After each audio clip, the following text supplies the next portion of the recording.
Me now is Congressman Russell Fry, Republican, South Carolina. One GOP source says there's no way the bill passes before July the 4th without certain promises and executive orders from Trump. And by the way, the president is in the White House meeting with GOP House members. I guess he's trying to twist arms and maybe he's making promises. You're relying very heavily on President Trump to get this thing over the line, aren't you? Well, President Trump's always been engaged in this. Obviously, this originated in the House. I'm going to say it's a different product than what came out of the Senate, but it's very substantively similar. And so right now the president's weighed in. This is his signature legislative initiative. And so he absolutely would be involved in this. I'm glad to see him engaged with members trying to figure out how to get this thing across the finish line. We're at the 1 yard line. And for me, do you want to be the guy that's holding it up on the 1 yard line on the president's signature item when businesses are clamoring for these tax cuts, when working families are ready for some tax relief? Are you going to be the one guy or gal to hold it up? Can you imagine you're that person? I mean, can you imagine you're at the 1 yard line, you're right down to the wire, and the GOP rejects the president's whole future domestic policy?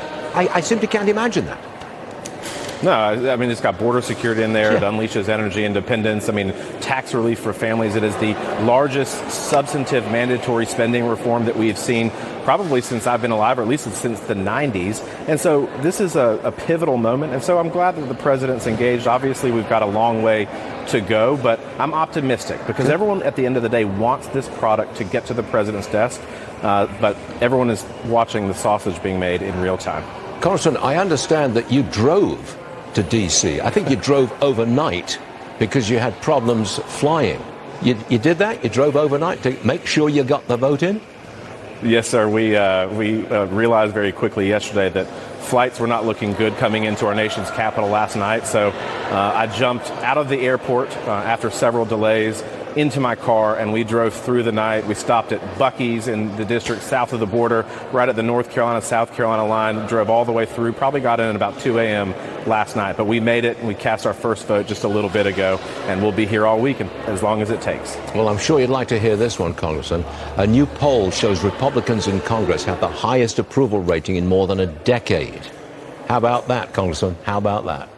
Wow. It's amazing what happens when you focus on the things that the American people care about, which is a far cry from what Democrats are focused on. But we're focused on delivering wins for the American people. That's what they elected us to do. And that's why I'm here in Washington, D.C.